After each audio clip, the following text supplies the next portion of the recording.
যে পলিউটার আইডিয়ালি কেউ পলিউট করবে না দুনিয়াতে, দ্যাটস দ্য বেস্ট কেস। কিন্তু কেউ যদি বলে কেউ পলিউট করবে না, সমস্ত ইকোনমিক অ্যাক্টিভিটি থেমে যাবে। যারা কার্বন মার্কেটের ক্রিটিক তারা বলে যে this is just a shady mechanism that lets emitters অর্থাৎ airline oil and gas just pollute more.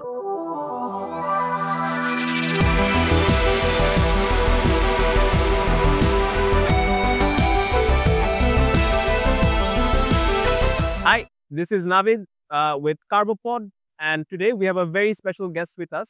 It is Abir Chaudhary Bhai, one of the most eminent environmental scientists in the country. উনি ওনার বেশিরভাগ সময় অস্ট্রেলিয়াতে থাকে, but luckily we got to catch him a bit Bangladesh এবং ঢাকাতে and could have 30 minutes of his time to chat about his life and a bit about the environmental science scene and the climate scene in Bangladesh. So Abid Bhai, thank you so much for sharing. Would love যে আপনি যদি একটু ভিউয়ারদেরকে বলতে পারতেন যে আপনার হিস্ট্রিটা কি শুরু থেকে, একদম শুরু থেকে। আমার হিস্ট্রি হচ্ছে এরকম that I was born in a village in Bangladesh in the 50s, 1956 এ আমার জন্ম। তো প্রথম first 9 years I was in the village. I grew up in the village, played around in the rice field. তারপর at the age of 9 I went to the nearby town called Moulvibazar district. সেখানে আমি high স্কুলে পড়লাম till matric, আমরা তখন SSC বলতাম, matric ওইটা করলাম যে বছর বাংলাদেশ স্বাধীন হলো। তারপর আমি ঢাকাতে এসে নটরডেম কলেজে পড়লাম, এইচএসসি পড়লাম। 74 এর দিকে ঢাকা ইউনিভার্সিটিতে ভর্তি হলাম। আর 79 এ আমি বিদেশ চলে গেলাম, at the age of 23 USA চলে গেলাম। তারপর সেই 23 থেকে শুরু, এইজ 23 থেকে এখন 68, 45 ইয়ার্স আমি বিদেশে আছি। তো বিদেশে আমেরিকাতে প্রথম 10 years ছিলাম, যেখানে I studied biology. I worked for the US government. I worked for eminent institutions in the US. And then I was given a job to move to Australia by the Australian government. So after 10 years in 1989, I moved to Australia. সেখানে আমি basically biological science, plant genetics, crop genetics, সেটা করলাম। Then in 2008, after 20 years in Australian government job, I left it, and I'm since then I'm kind of on my own. Yeah. Kind of an entrepreneur in the global scene as well as in Bangladesh. Basically concentrating on poverty alleviation, climate mitigation, Yeah. and food security. Yeah. Also digital health. More recently, there's a company called Genoflex. Yes. I'm co-founder working on gut microbiome and digital health. So this is roughly my story. Wow, wow. So ভাই আপনি তো 45 বছর ধরে বাংলাদেশের বাইরে। So why do you keep coming back here? Because I was born here, so আমাদের biology তে একটা idea হচ্ছে at the age of 9, all your brain is made. Brain science, all the neurons are in place by the age of 9. So আমি till the age of 9 I was in the village. So my whole persona was shaped by my existence in the village. So এটা আমার জন্য একটা returning এর একটা major logic. Yes. যে I always want to come back and work in the village. So আমি বাংলাদেশে আসলেও আমি কিন্তু শহরে থাকি না। শহরের মানুষের সাথে আমার যোগাযোগ নাই। I don't really connect with the city people that well. But I like to connect with where I was born. Wow. It's a very organic biological connection. হ্যাঁ। এবং এটা এক ধরনের কম্পেলিং, মানে বাংলায় বলে যে না করে থাকতে পারি না, সেজন্য করি। হ্যাঁ। It's like that. So it's a compelling thing for me. এটা বুঝতে আমার অনেকদিন লেগেছে যে আমাকে সবাই বলে যে কি ধান্দা আছে তুমি, গ্রামে কেন থাকো, কি চাও। বাংলাদেশে সবাই মনে করে যে এই লোকটা আজব, একটু বিদেশে চলে গেল। আমার আত্মীয় স্বজনরাও বলে যে তুমি চলে গেলে আবার এখানে ধান চাষ করো, কি কারণে? তুমি কি আসলে কোনো জাতীয় পদক চাও, না তুমি কি কোনো কি চাচ্ছ? আসলে কিছুই চাচ্ছি না। এটা এক ধরনের তাড়না থেকে করি, এক ধরনের না করে থাকতে পারি না তাই করি। Great. So Bhaiya, so today we're gonna speak a bit about carbon markets. এবং for the layman, আপনি কি একটু define করতে পারবেন আপনার ওয়েতে যে how do you think about carbon markets? And also expand on a bit of your experience working in carbon markets with the Australian government, with MIT and other places. So yeah. Sure. So carbon market আমার experience more recent, like about COVID এর টাইমে I joined an Australian company called Loam Bio. এটার main গোল হচ্ছে soil carbon sequestration. মানে অ্যাটমসফিয়ারে যে carbon dioxide চলে গেছে এটাকে মাটিতে নিয়ে আসা থ্রু এগ্রিকালচার। তো এরকম প্ল্যাটফর্ম তৈরি করে অস্ট্রেলিয়ান ফার্মার্সরা এটা করেছিল। They appointed me as the chief scientist, head of scientific innovation. I joined that startup and raised a lot of funds were raised, and it's a very powerful company now in Australia and the US. While I was there, I had another idea of methane mitigation. Cattle পেটে methane hoy, one of the major source of greenhouse gas. In fact, 30 times more potent than carbon dioxide is methane. So methane mitigation, I had some idea which panned out in a very big way. So আরেকটা company very soon বোধহয় release হবে ROAM, ROAM. ROAM is a startup also based on my own innovation for which 2 patents were given. Yes. Which is to completely cancel the cattle rumen methane. Wow. তো এই দুটো আমার major কাজ carbon মিটিগেশনে। একটা হচ্ছে soil carbon sequestration through agriculture and fungi in the soil, fungus, and এইরকম একটা ফাঙ্গাসের মাধ্যমে অলসো মেথেনকে রিমুভ করা। তো এটা হচ্ছে সরাসরি মিটিগেশন। মিটিগেশন মানে হচ্ছে আমরা অনেকে বলে নেগেটিভ এমিশন। নেগেটিভ এমিশন হচ্ছে যে গ্যাসগুলো চলে গেছে সেগুলোকে কি করে মাটিতে ফিরিয়ে আনা যায়, বিশেষ করে CO2। তো ইউ মাস্ট হ্যাভ হার্ড যে সবাই বলে গাছ লাগাও, গাছ লাগাও। কেন গাছ লাগাবে কেন? কারণ গাছ, planting forest is a machine by which CO2 through photosynthesis converts into complex carbon containing. একটা হচ্ছে CO2 gas which is obnoxious, should not be in the atmosphere. R CO2 এবং সানলাইট মিলে যে ফটোসিনথেসিস হয় তখন অর্গানিক মলিকিউলের তৈরি হয় যেগুলা রুটের মাধ্যমে মাটিতে চলে আসে। এইভাবে CO2 মাটিতে চলে আসে। দিস ইজ ওয়াই আমরা বলি প্লান্ট দ্য ট্রিজ। তো ট্রি প্লান্ট করতে তো অনেক দিন লাগে। Actually the same process can be activated by agriculture. মানে ক্রপ লাগাবে, এমনভাবে ক্রপ লাগাবে যে অনেক ফটোসিনথেসিস হবে, CO2 টা মাটিতে চলে আসবে, অনেক রুট সিস্টেম ডেভেলপ করা হবে, তারপরে সেটা মাটিতে চলে আসবে, কার্বন মাটিতে চলে আসবে যেটা অ্যাটমসফিয়ারে ছিল। This is basically soil carbon sequestration or negative emission. আর মেথেন মিটিগেশন হচ্ছে এটা ঠিক অ্যাটমসফিয়ারে মিথেন মাটিতে আনা সেটা না। সেটা হচ্ছে যে মিথেনের যে সোর্স যেগুলো, যেমন ল্যান্ডফিল মিথেন এমিট করছে, গ্যাস লিকেজ থেকে মিথেন এমিট হচ্ছে, ক্যাটলের রুমেন যে একটা দ্বিতীয় পাকস্থলী আছে ক্যাটলের, ওইখানে মেথেন হচ্ছে। তো বার্পিং এর মাধ্যমে ক্যাটল থেকে মেথেন যাচ্ছে অ্যাটমসফিয়ারে। আর আরেকটা হচ্ছে যে আইসল্যান্ড থেকে, মার্শি ল্যান্ড থেকে মেথেন যাচ্ছে। তো this are the sources of methane. তো মেথেনের কনটেক্সটে অনেকে বলা হয় যে কারেন্ট যে হিট ওয়েভ হচ্ছে দুনিয়াতে, এটা বেশিরভাগ মিথেনের কারণে হচ্ছে। তৃতীয় যে গ্যাসটা অবনক্সাস গ্যাস, এটা হলো নাইট্রাস অক্সাইড, সেটাও এগ্রিকালচার থেকে হচ্ছে। তো আমি আসলে টেকনিক্যাল স্পেসে কাজ করি যে how to mitigate, how to create a technical platform so that these gases will not be released. Number 2, the released gases can be brought back into the soil. Wow. তো এটা আমার ডিরেক্ট একটা technical কাজ for mitigation.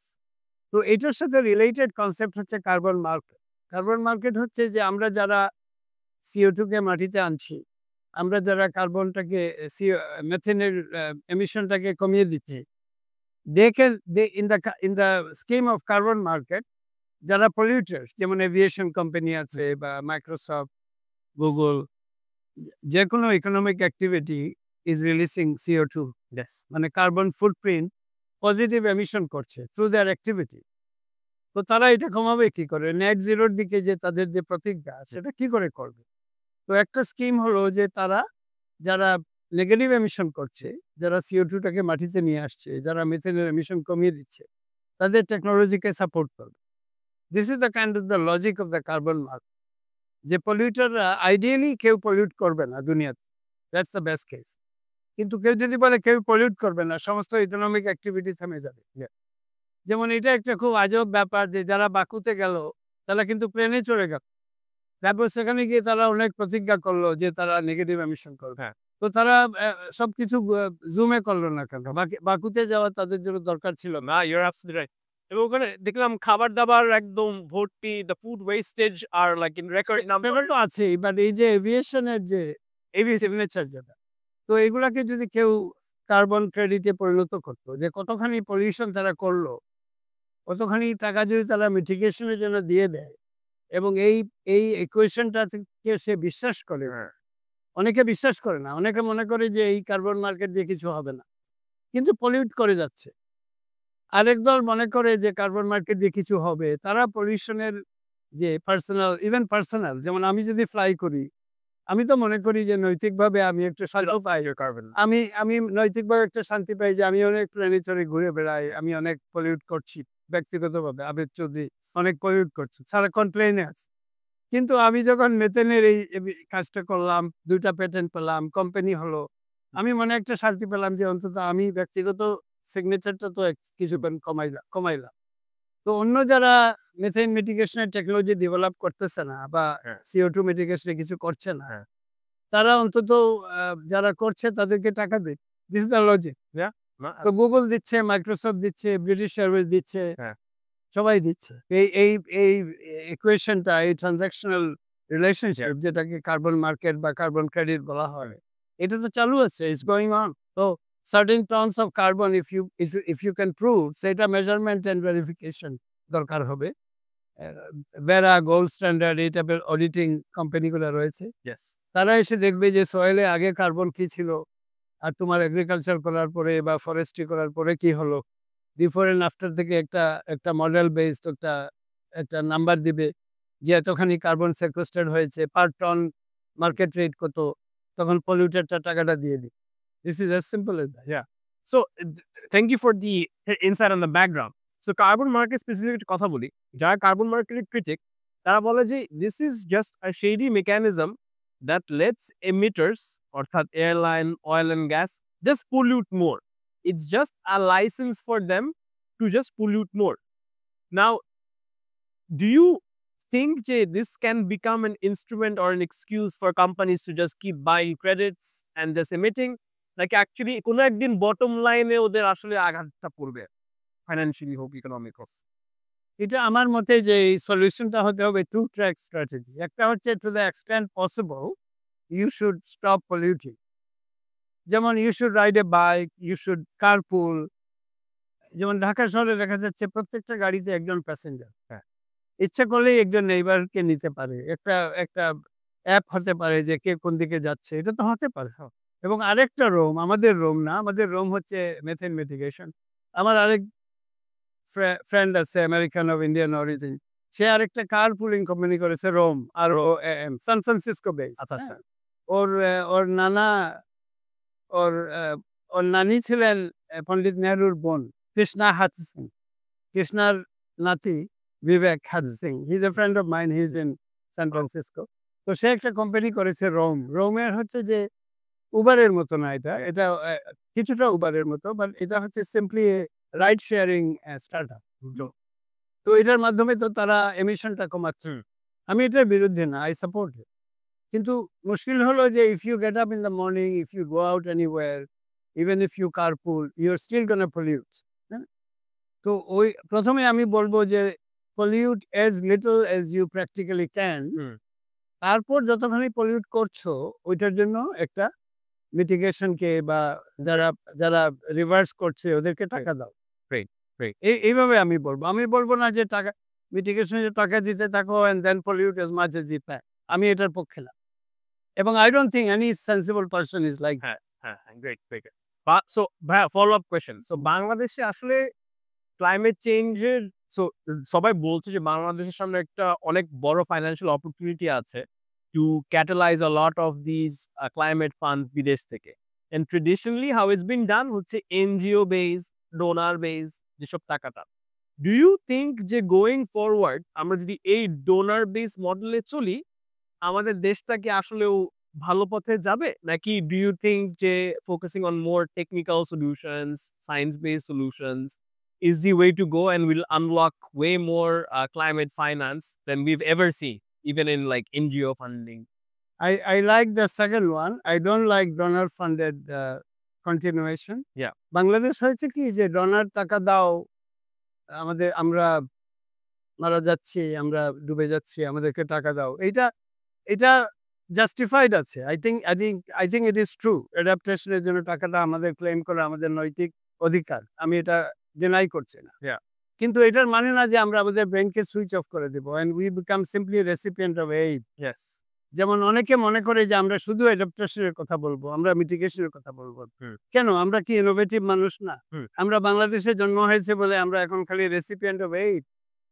we are not nothing to contribute to the world. এটার সম্পূর্ণ বিরুদ্ধে। আমার সম্পূর্ণ grain of my existence is targeted towards find novel solution, technological solution through science and technology. This is my personality. This is how I have lived all my life. Yes.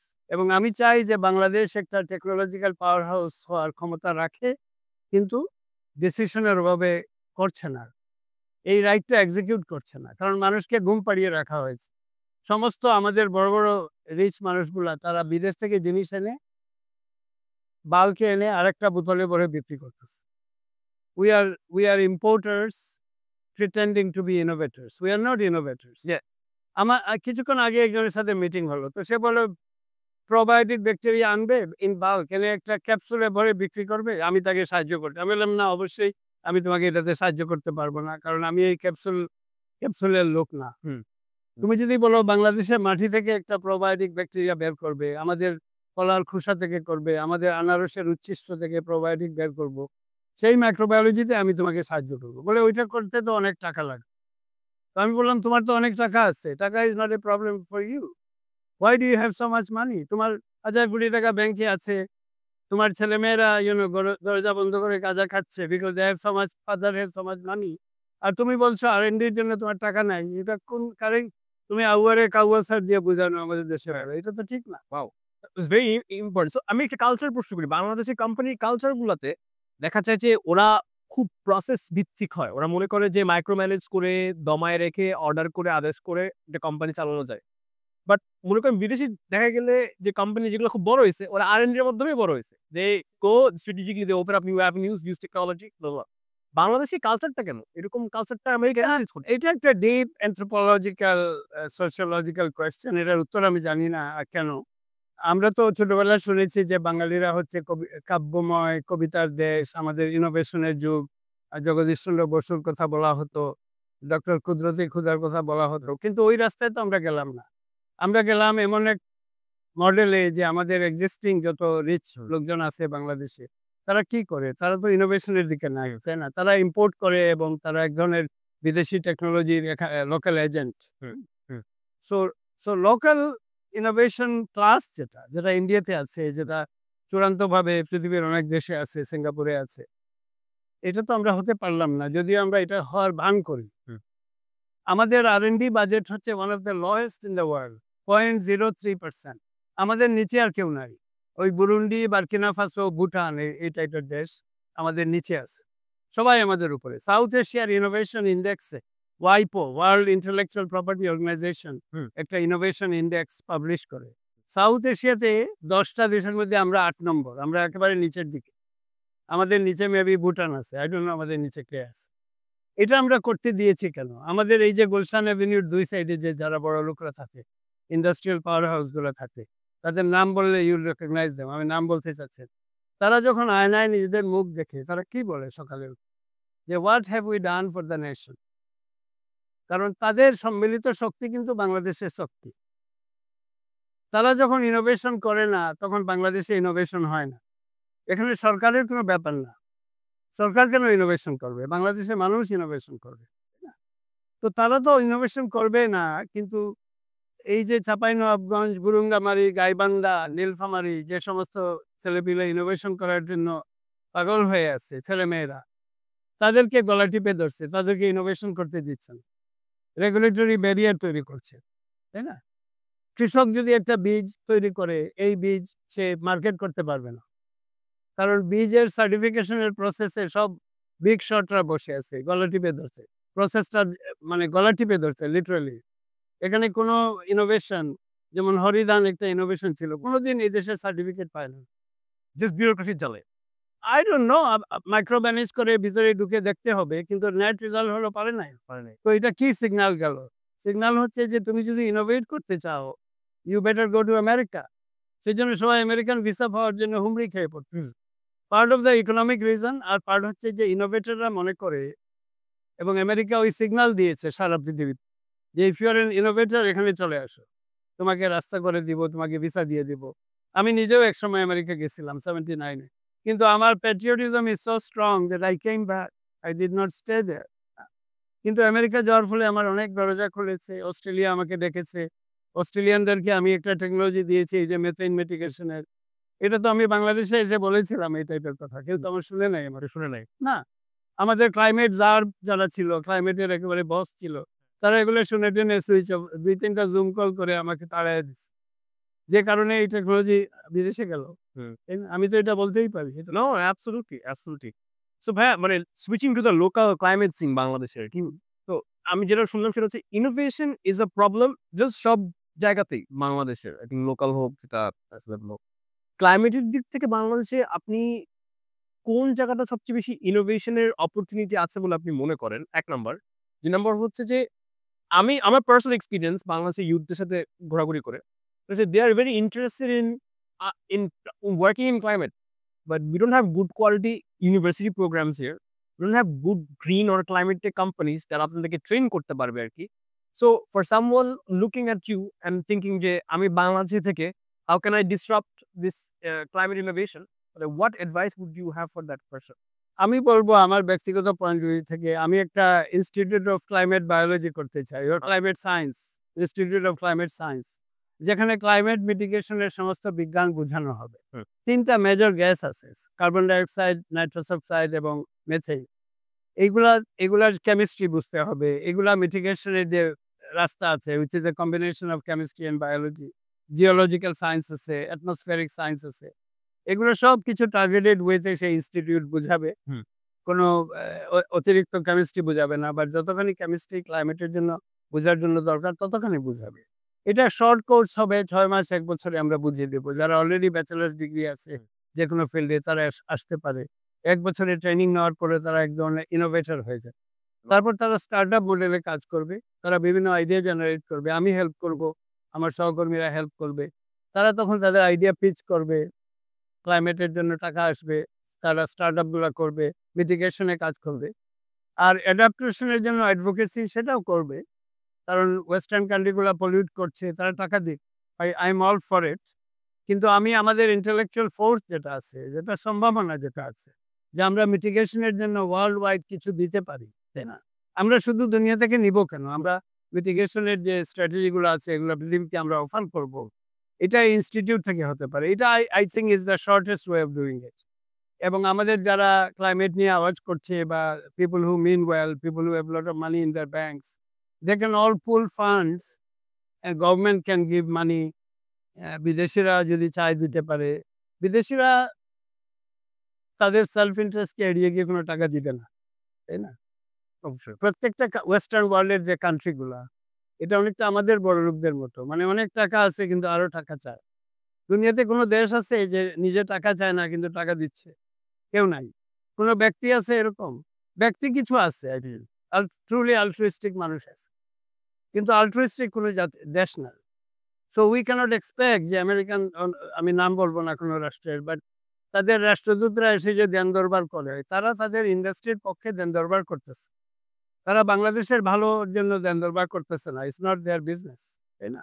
So আমাদের self ইন্টারেস্টটা তো আমাদেরকেই বুঝতে হবে, তাই না? So ভাইয়া kind of wrapping up the conversation যে এই যে টেকনিক্যাল কার্বন মার্কেট বলেন, মেথেন মিটিগেশন বলেন, the technical scientific jargons, right? এইগুলা আসলে আপনার গ্রামের যেখান থেকে আপনি আসছেন, ওখানে যে একটা ছেলে অথবা একটা ফ্যামিলি আছে, তাদেরকে এফেক্ট করে ওতপ্রোতভাবে আরকি। So I wanted to understand আপনার কাছ থেকে যে how do we bridge this gap? যে যেখানে ক্লাইমেট জিনিসটা বাংলাদেশের মানুষের কাছে ভাষা ভাবে আছে। বাট আমরা কিন্তু সবচেয়ে এফেক্টেড হব in the longer term next 10-20 years এ। How do you think we can bridge this gap? এটার জন্য বুঝাতে হবে। যেমন আমরা যদি বলি যে এয়ারের মধ্যে কার্বন, অক্সিজেন আছে, হাইড্রোজেন আছে। হ্যাঁ। এটা তো ভিজিবল না। হ্যাঁ। এটা তো কেমিস্ট্রি বই পড়ে you are kind of believing it. Yes. You can't see oxygen or hydrogen, তাই না? একটা গ্যাস থেকে আমরা সেন্সরি আমাদের চোখ দিয়ে হাত দিয়ে ধরতে পারি। So we believe something that we can't see. Yes. এটার জন্য শিক্ষা লাগবে, কেমিস্ট্রি জানতে হবে। অ্যাটমসফিয়ারিক সায়েন্সটা মানে গরুর পেট থেকে মিথেন নির্গত হচ্ছে, অ্যাটমসফিয়ারে গিয়ে এটা একটা শিল্ডের মতো কাজ করছে। দেয়ারফর দ্য মেটাফরিক ওয়ার্ড যে green house effect. Green house মানে কি? একটা গ্রিন হাউস যেভাবে কাচের একটা গ্রিন হাউস থাকে, এই গ্যাসগুলো একটা শিল্ড তৈরি করছে। হিটটা ভিতরে আসছে, বেরোতে পারছে না। This is why it's called greenhouse gas. এইটুকুনো অনেক মানুষ জানে না। কারণ he has to know a lot of things for that, তাই না? যে এই গ্যাসগুলো অ্যাটমসফিয়ারিক সায়েন্স যেটা, এটা জানতে হবে। শুধু কেমিস্ট্রি, বায়োলজি জানলে হবে না। তো এটা অনেকটা যেটাকে বলে আর্থ science. Yes. It's a global earth science. এটা অনেকটা অ্যাস্ট্রোনমির মতো। তো এটা ইনটিউটিভলি অবভিয়াস না। এটা বুঝাতে হবে, এটার জন্য শিক্ষা লাগবে, অনেক কিছু জানতে হবে, গ্যাসগুলা জানতে হবে। তারপরে গরুর পেটের রুমেনের বায়োলজিটা জানতে হবে। এটার কোনো শর্টকাট নাই। এইজন্য there are a lot of climate denier. তারা এতখানি বিজ্ঞান জানে না to put all the dots in one place and get the whole concept. এটা আসলে যারা বুঝতে পারবে, হৃদয়ঙ্গম করতে পারবে, তাদের অনেক বিজ্ঞান জানতে হবে আনফরচুনেটলি। অথবা তারা এক্সপার্টদেরকে বিশ্বাস করতে হবে।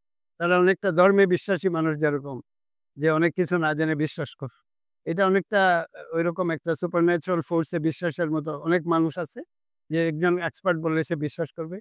আর যদি সে অ্যানালিটিক্যালি বুঝতে চায়, তাহলে তার অনেক শিক্ষা লাগবে।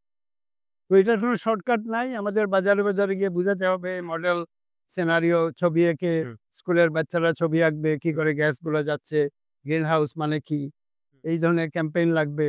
তখন সবাই একেবারে অবভিয়াসলি বুঝবে। না, এরকম অনেক কিছু আছে, যেমন মাইক্রোবায়োলজি কি, কোভিডের ভাইরাস কিভাবে ছড়িয়ে গেল, এগুলো তো মানুষ এখন বুঝে।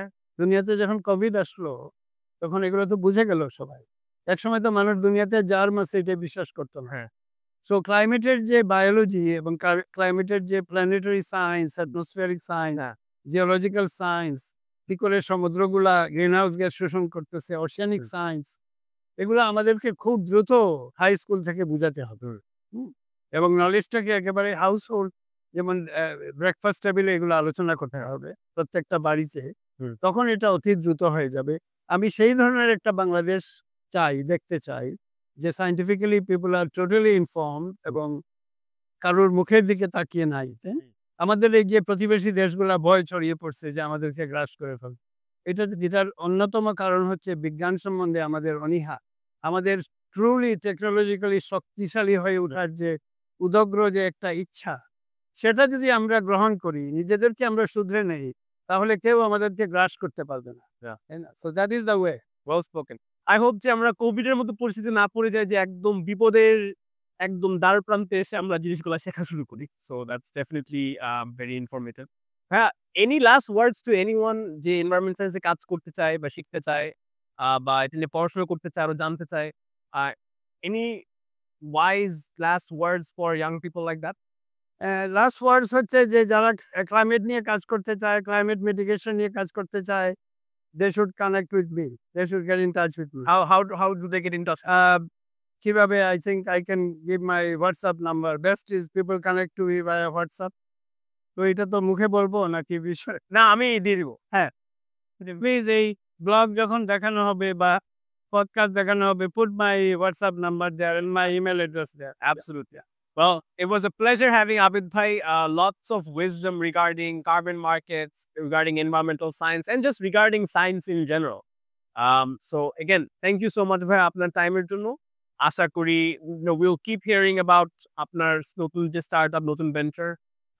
And all the best for that, and hope to see you in Bangladesh all the time. Thank you. Thank you very much. Thank you so much.